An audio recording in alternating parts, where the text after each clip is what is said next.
Welcome to Broadcast Astrology, Insight for Humans. This is Lisa Pesnichek. And I'm Sara Beckner, and we're here to deep dive into the fascinating world of astrology. We offer blind chart readings, interviews with notable guests, and much more. So keep listening as we bring you Insight for Humans. Hello, it's Lisa and Sara. We're back with Broadcast Astrology, and we're so excited today to bring you a year ahead forecast looking at 2025. Here we are on January 20th, exploring the year ahead. It's going to be an exciting year. There's a lot to discuss. And so let's just pick it up. Lisa, tell us, can you give us the broad brushstrokes for 2025? Yeah, so when I was looking at this year, it just felt like there was a lot of change that can feel overwhelming, can also feel exciting, it can feel invigorating, and there's a lot of innovation. But what I found really interesting is that when I looked at some of the other indications of this year, we have the number 9 and we have the year of the wood snake. And what the layers that these two different significations for this year really showed me is that even though there's a lot of quick action and change ahead of us, that there's also this invitation to go inward and shed the unneeded layers. The number 9 indicates the end of a cycle, the end of a certain span of time to where something new is going to happen or be introduced and going to kind of change the trajectory that we're on. And I think that we can all sense that that's happening at this time, that we've really been prepping for this for quite some time. And within the number 9, according to tarot, represents the hermit, which suggests that as part of this change that we're embarking upon, there's a lot of inward looking to do. There's transformative inner landscape that we need to tend to in order to embark upon this new beginning that's ahead of us. And it's not just a off we go kind of experience. It's a let's really sink into where we're at so that we make the right decisions and we make the decisions that are most true to us. And then the year of the wood snake really corroborates that as well, because if you think of the snake, it's known for shedding and known for being a very transformative symbol as well because of that shedding. And so at this point, really within the context of all of the symbolism, both the fast moving astrology as well as the number 9, the hermit, the year of the wood snake, is what pieces of our life do we strengthen as a continuation towards the future? And what's required to be severed and left behind in the past? And I also think of like the infinity symbol when I think of the snake as well. And that there's this, even though we're at the end of a cycle, that we're part of something infinite, and to not be stressed about the endings of things occurring, but to understand that we're part of something much larger. It's so grand that we can't grasp it. And who do we want to be within that bigger picture? I think is really a lot of what these pieces of these symbols are pointing out for that. Because what you're describing, in terms of the astrology, it's the sign changes. It's a lot hinging around that cusp between Pisces, which is the last sign of the zodiac, and Aries, which is the sign of new beginnings and forging ahead. And at the same time, we get these retrogrades. We get the Mercury, Mars, Venus, some of the outer planets retrograde that allow us to kind of circle back and come in, as we have been seeing since we've been doing this podcast together, the developmental pressures of Uranus bearing down on us. I think there's a lot in this year that speaks to like, okay, we're going to have a little bit of time. It's going to be a hermit year. There's going to be moments for pause. There are a lot of really beneficial aspects. There are a lot of trines and things that soften some of this. Neptune is a big player this year. And I think there is a piece that's toggling around the themes of surrender. Mm-hmm. And on some level, like not even taking this so seriously. I was thinking it sort of reminds me of those Zen koans, little sayings that demonstrate that logic is not the end all be all. Mhm. That logic is not necessarily the right type of reasoning to attain enlightenment. There's something about this year that when I started looking at it made me think of that we have to hold some humor and not grip so tightly because there is a dissolution, a little bit of rigid structures of the ego. Mhm. And even when we're working with scientific measures and things that are very, very precise, there's always something within the certainty that's uncertain. And I think that's part of that whole Saturn, Neptune, and specifically in Aries too, because Aries can be quite a sharp minded sign. And it doesn't tend to do a ton of deliberation like Pisces might. Aries wants to get straight to the point. What are the different ways that we can get to the point within the dream? And how does the dream get to the point within us? Is this whole turning of that archetype. Mhm. Which is also reflected in the eclipse season too, and the Hmm. shift, from the Aries Libra eclipse into the Pisces Virgo Hmm. Pisces eclipse. Absolutely. Yeah, we had the nodes change from from Aries Libra into Pisces Virgo on the 11th of January. And we had our first uh, hybrid eclipse in Virgo in September of 2024. And this year we'll start to have paired eclipses. Not until the fall is when we'll start to have the paired eclipses, both in Pisces and Virgo. We still have one more hybrid eclipse that's in Aries with the nodes in Virgo and Pisces. But yeah, it's definitely a different change. And it's an echoing of this change that we're seeing of Saturn and Neptune going from Pisces to Aries and back again and then back in, and just playing along this axis of the end and the beginning. Mm. And what does it mean to be at the end of something? And what does it mean to be at the beginning of something? And how do we negotiate? How do we live in that liminal space? It is very liminal to be at the end of something and also not quite be at the beginning of something. Because you don't even know what it's gonna be. The Pisces has been the great gestation, Saturn coming through Pisces, and so it reminds me of it has sort of a new moon energy to it. It's like, oh, Mhm. we don't know, like, what's still under the ground, what was seeded out that is just now gonna start to Yeah. Yeah. It's exciting for sure. So, do you want to start kind of So the way that we're going to loosely organize this next bit of time as we journey through 2025 is we're going to look at the ingresses of these planets in order of the time that they ingress. And just to put it out there, I don't think we've actually spelled this out for this year, but the reason why this year has this huge push of change into it that we keep speaking of is because we have all of the planets from Jupiter to Pluto changing signs, as well as the nodes. And this hasn't happened for a long time simultaneously. The last time, as far as my research that I did, was when Christopher Columbus came over in 1492. And the last time this happened was 1496. It was a little bit of a different situation, but it was a time when in one year, all of the planets were switching signs, the same ones that we see now, not into the same signs, different configuration. But what I keep thinking of in the context of the change that happened then is from a day to day perspective, the people in Europe were just like, oh, yeah, like these guys are going across the sea and they're discovering new places. And it didn't change their day to day life. It definitely changed the day to day life of the people who they encountered. But the spread of that into the Americas and also the change of the spread into Europe and the rest of the world wasn't really seen for some time.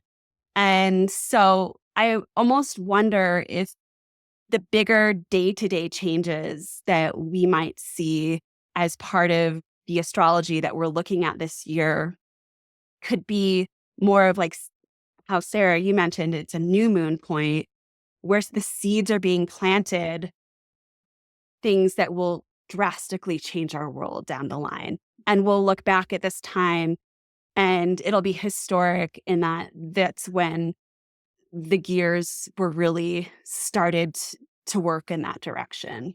Uh-huh.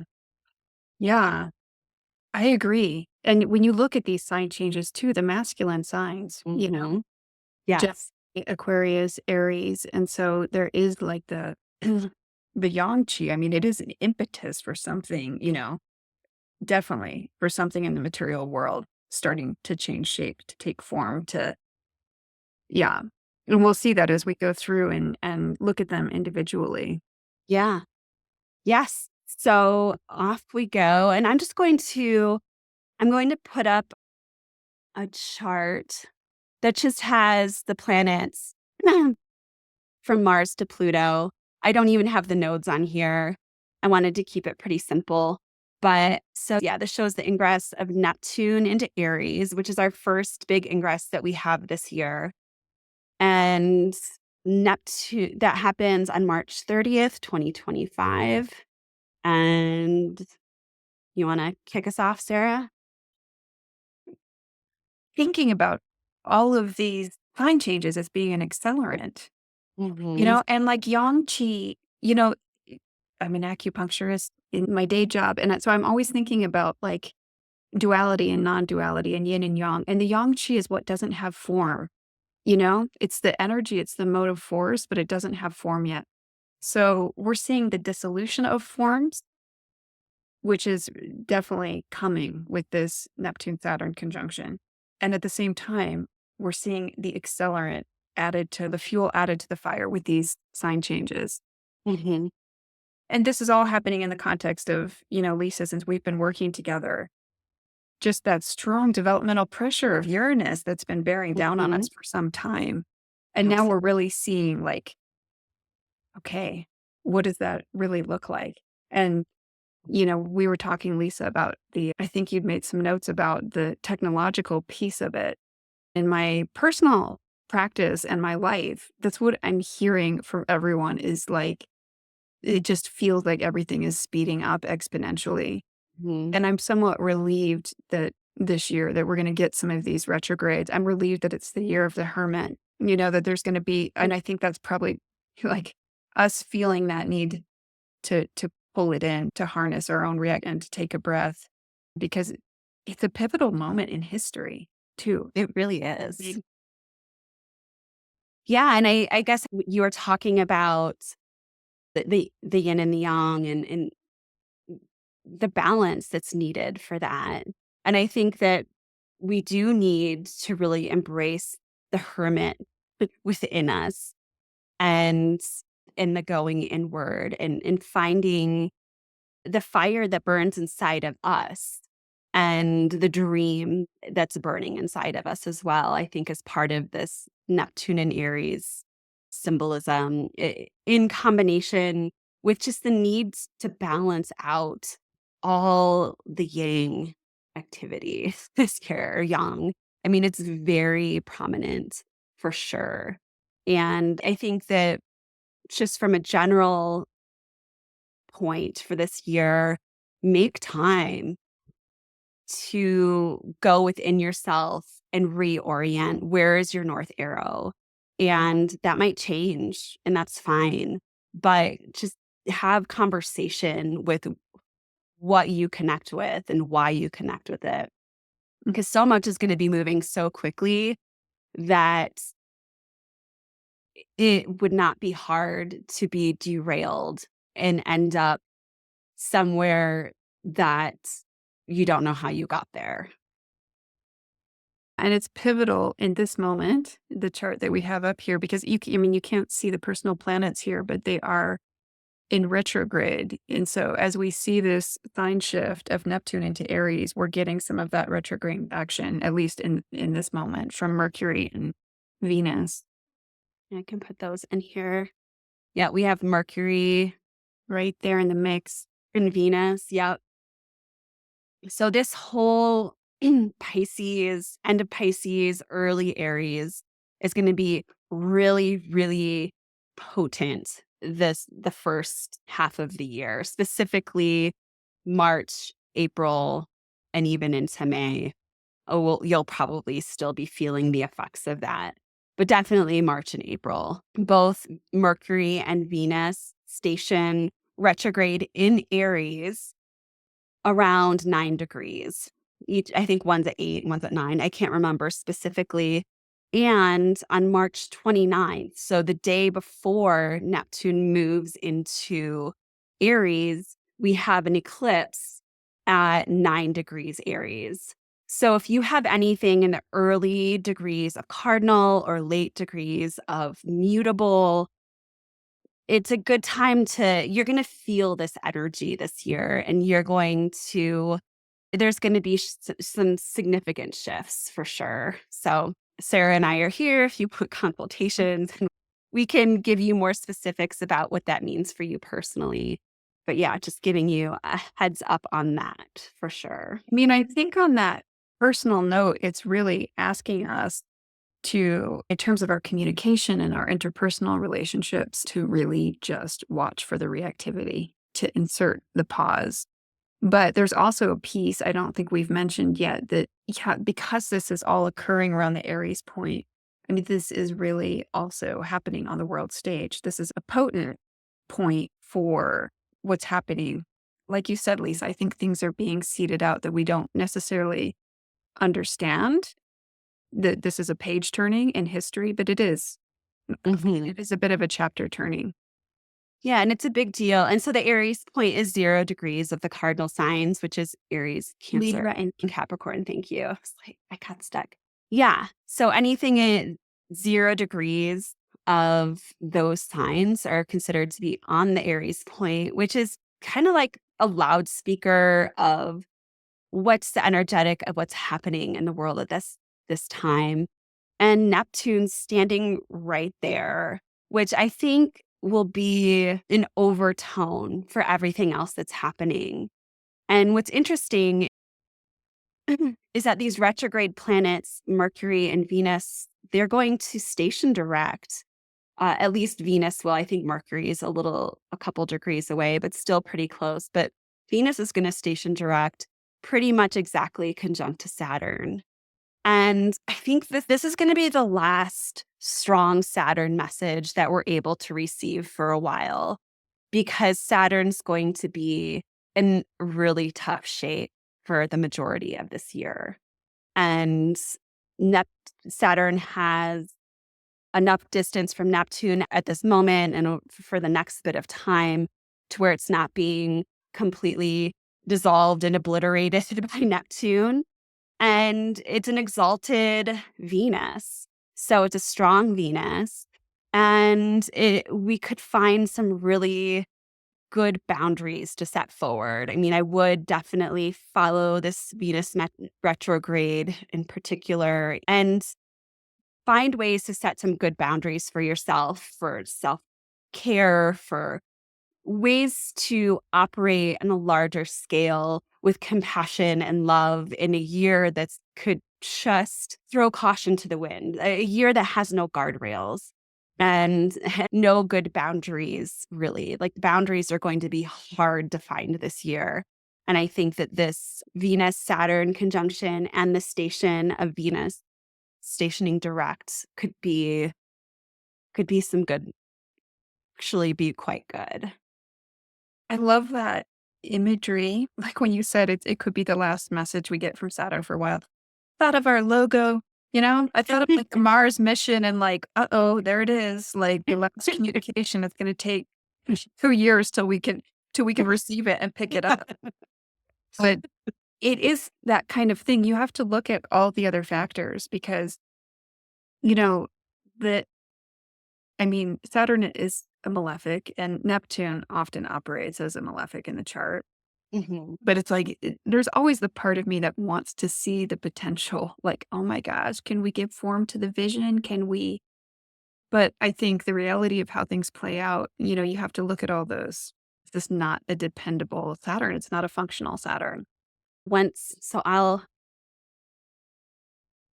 And I guess some of the things before we move forward to Saturn and the state that Saturn will soon be in is very close at this point when Neptune enters Aries. But Neptune in Aries is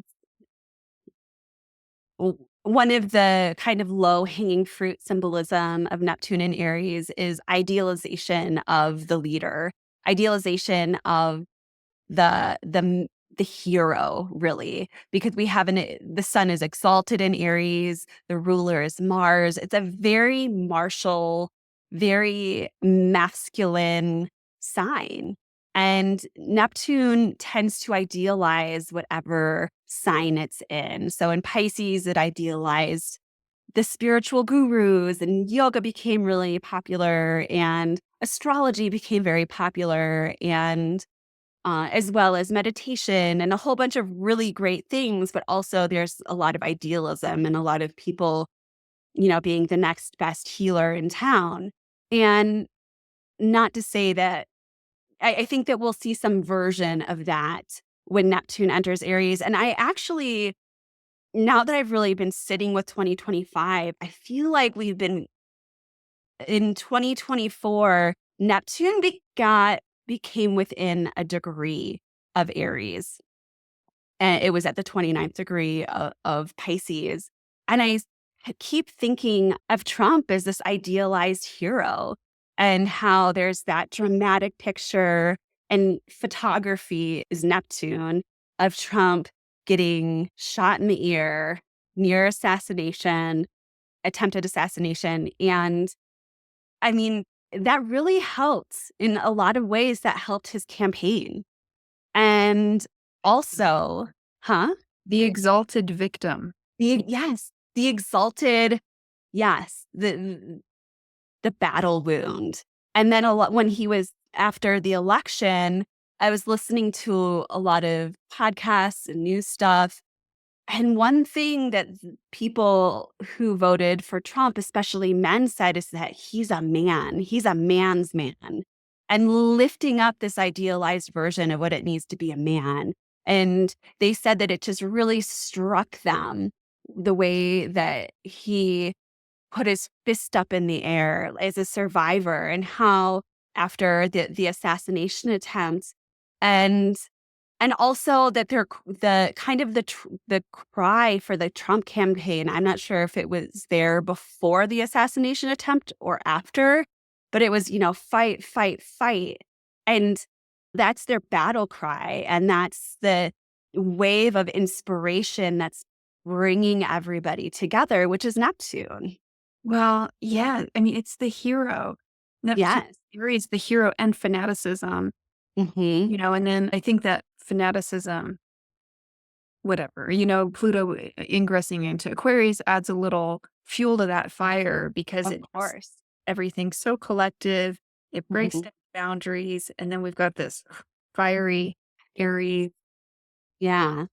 So, anyways, I'm not saying that we're going to see that sort of thing the whole time, but I think it's fascinating that we elected a leader to bring us into this Neptune and Aries time who really fits that symbolism and was elected in because he fits that symbolism. Yes. So, And, that's a good segue for talking about Uranus moving into the sign of Gemini as well, because, it was so prominent in Trump's chart. And it is one of the things that we're seeing already. And it's just now inauguration day, but he is already making changes, doing business, changing policy. I mean, the speed at which he can work is incredible. So mhm, a lot of, and it is a very masculine approach to just mhm, move forward. I mean, not necessarily, not with due process and caution, but in this, Gemini can be, it can just move really quickly. mhm. Yeah, Gemini is the master of multitasking. And Uranus goes into Gemini on July 7th, 2025. So it's actually the last planet that will ingress. We have two more in between that we'll touch on as well. But yeah, that Uranus and Gemini is a really important ingress too. It's definitely gonna take the quickening that Pluto and Aquarius has already instigated, as well as both the Saturn and Neptune and Aries has instigated. And what's fascinating about all of these ingresses is that they're all in flowing aspect with one another. There's not one of these planets is creating a stop or a challenge to what any of these planets upon their ingress is trying to do. There's no guardrails is kind of what I keep thinking. And I keep thinking about this is also Uranus in Gemini is so technological. I mean, we're probably going to see social media and just all forms of technology, possibly drones that individuals can fly upon and personal robots. Actually, we're going to start to know people who have those items in their homes, or we will have those items in our homes. And that will likely be within the next, I'd say, at least 7 years, if not sooner. All of that is going to start to really play out with that Uranus and Gemini for sure. Weather modification came to mind. Yeah. Too. Yeah, as well as a quickening of global warming and the effects of global warming. But then also, I guess the optimist in me wonders if maybe we'll also find more ways to curb global warming. And maybe we'll find more scientific means to ease the effects, the onset of global warming. Yeah, I mean, we don't have to place a value judgment on technology. I mean, it's not going to be all bad, but it is going to No. be escalating so quickly that I think you're right in terms of it infiltrating our lives, even on the personal level. Hmm.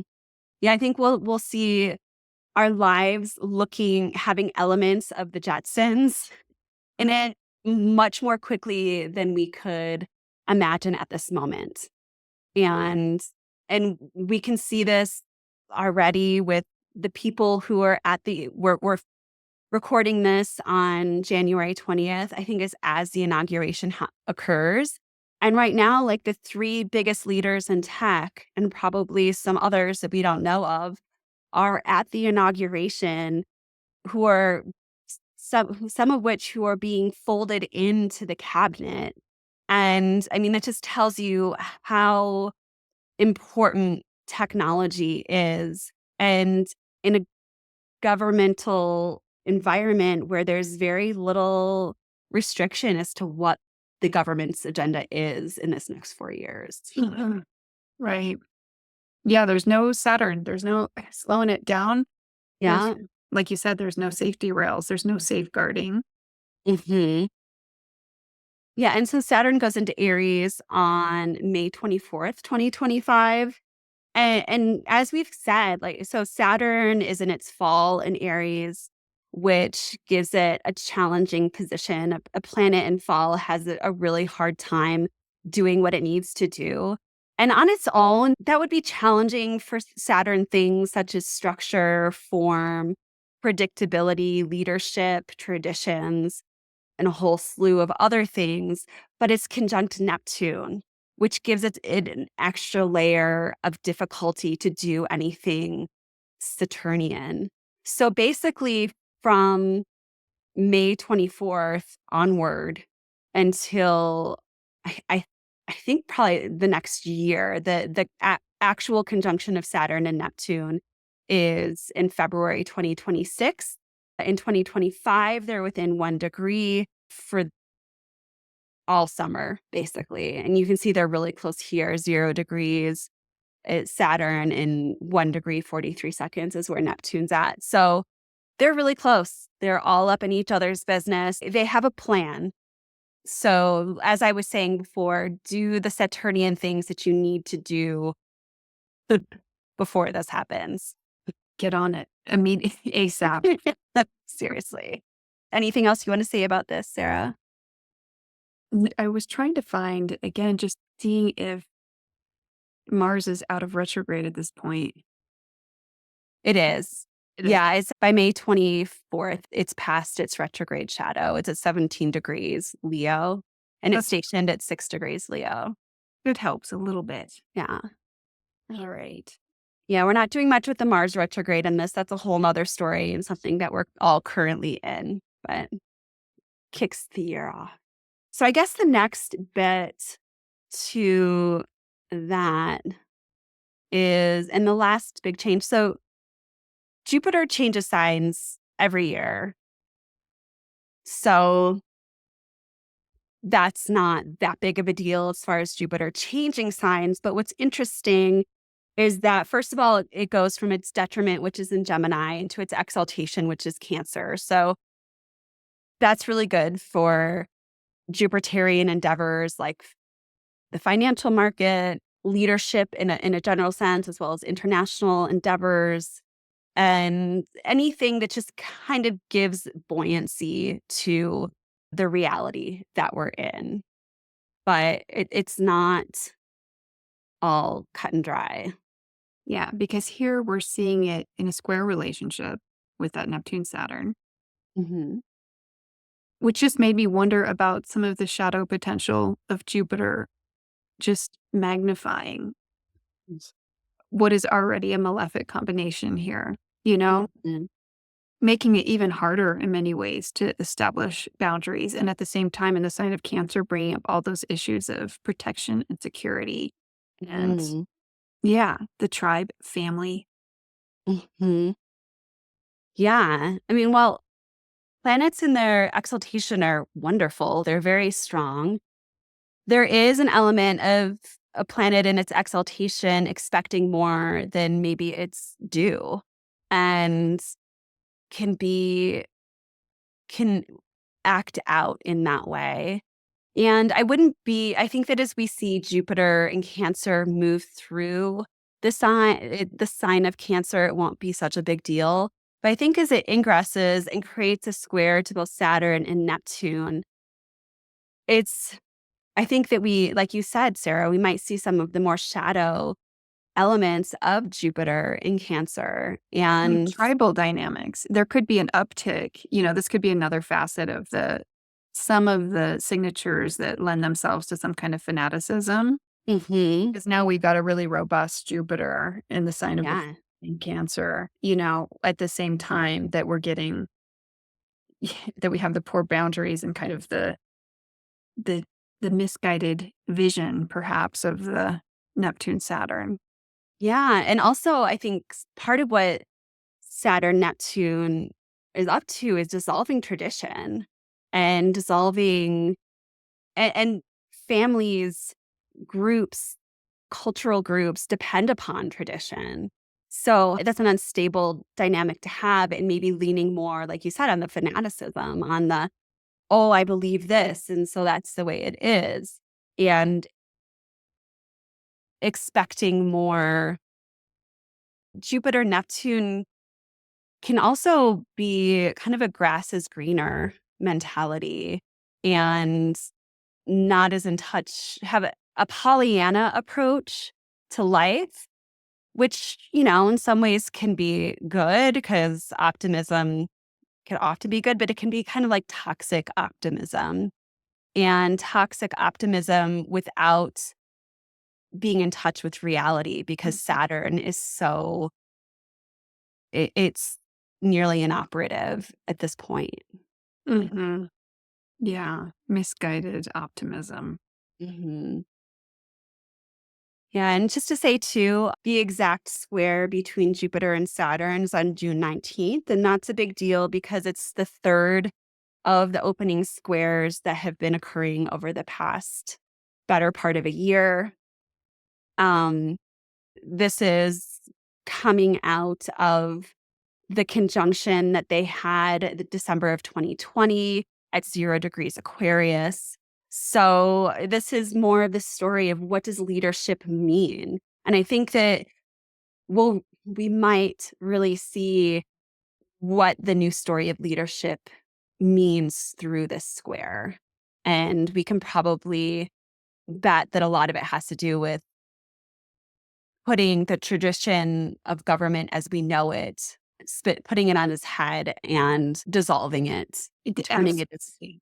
Absolutely, because, I think if Trump comes in and is able to just the level of get to it, and work, implement with such velocity and such speed that it may really reshape the way we do government.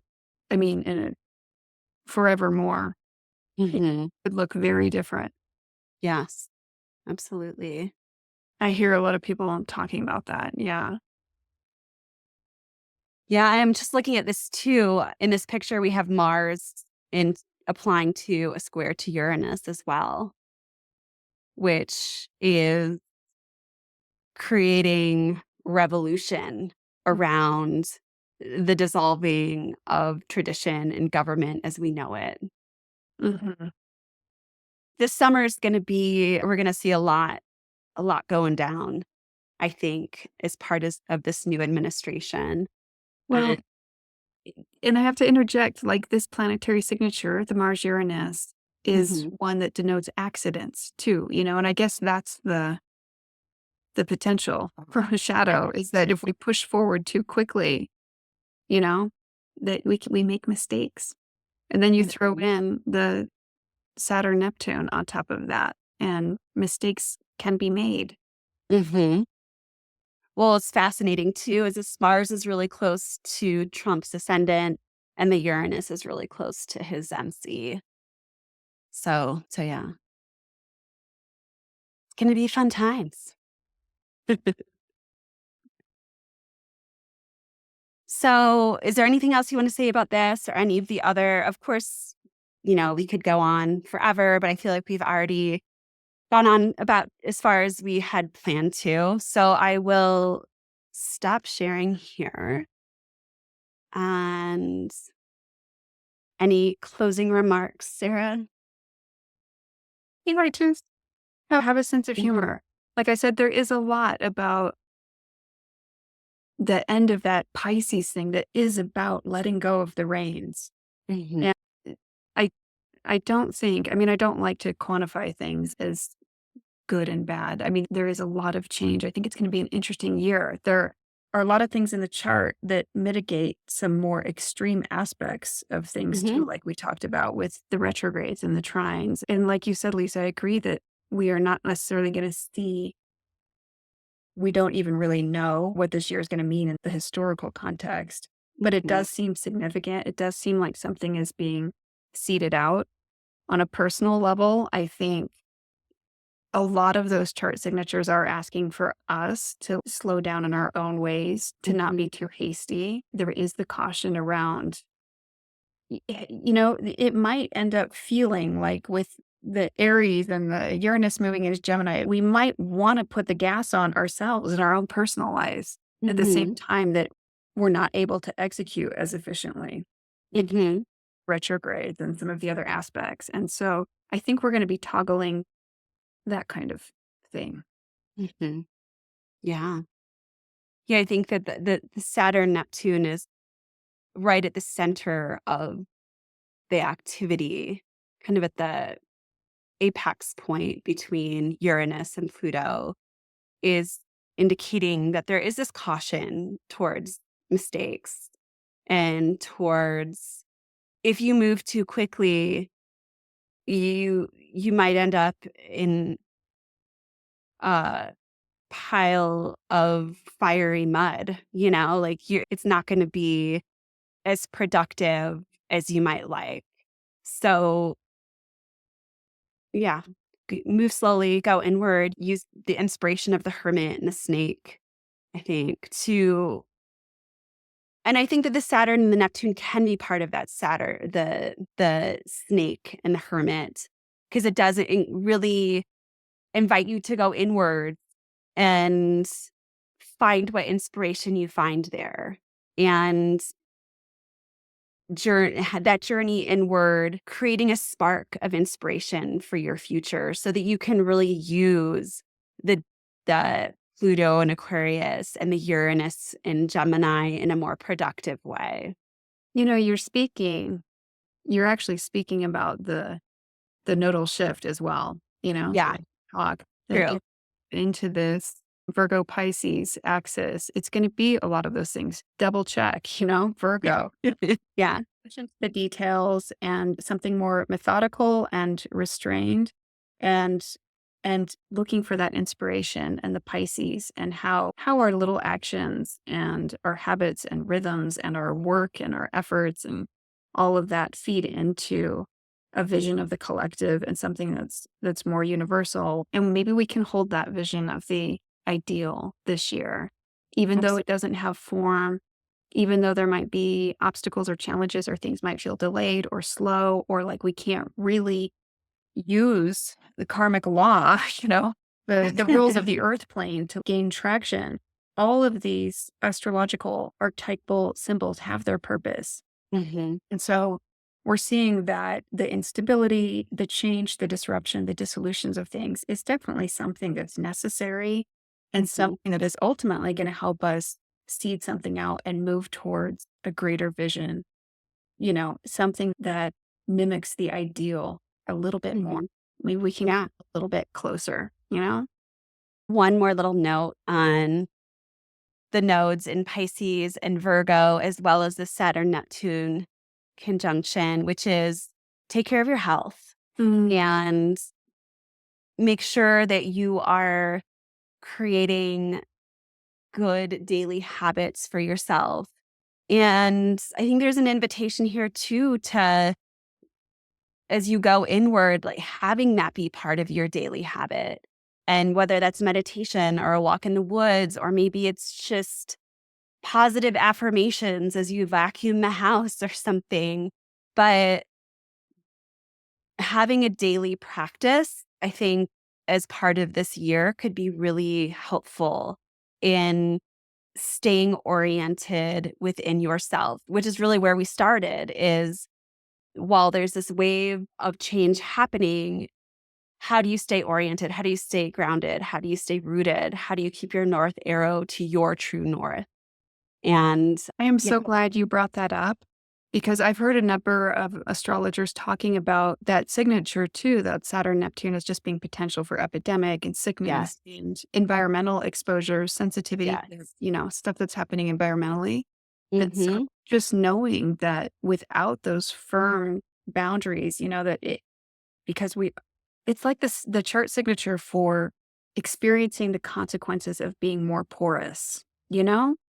mhm. So, yes, tending to yourself. And if you're Yes. gonna be porous, why not expose yourself to things? I always think when I see individuals in my client practice, if they're going through receiving Neptune transit or whatever, it's like, "Oh, if you know you're sensitive, maybe homeopathic medicine, maybe, Mhm. like, use that sensitivity to tend to yourself and be able to work really specifically and constructively with food as medicine, Yes. with Yeah. intention and affirmation as medicine." Mhm. Yeah, whatever it is, I mean, it could be art, it could be find the thing that you can do that isn't overwhelming, and I think that's part of the key is to make it so that it's simple enough that you can do it regularly, and also make it something that you enjoy because I think the invitation with the North Node in Pisces is Virgo can sometimes get into the things that Virgo, doing things even though they don't enjoy it just because they feel like they're bound to it. But the South Node is in Virgo right now, so we're letting go of in some way of the need for perfectionism and the need of some perfect ideal and bringing it into what feels good and what makes you happy and how can you bring that small pattern or treat to ground you into your day-to-day life. Yeah, for sure. So, Well, we thank anyways, everyone for listening, and may we all navigate these times with ease and with good health and dream the dream together. Let's yeah, use that Neptune to lean into the ideal as we navigate these shifts in the coming year. absolutely. And reach out for We do both do consultations, and also we are still, as this new year builds up, we will be putting more free natal chart readings onto our calendar and reaching out to those who have already sent us their information. But if you haven't, please do so.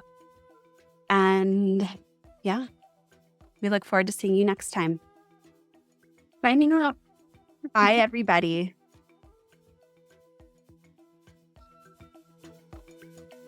As always, thanks for listening to Broadcast Astrology Insight for Humans. And if you're so inclined, like, follow, and subscribe, and please don't be a stranger. Signing off for now. Until next time, humans, keep your gaze upwards on the stars and be well. We look forward to sharing more soon.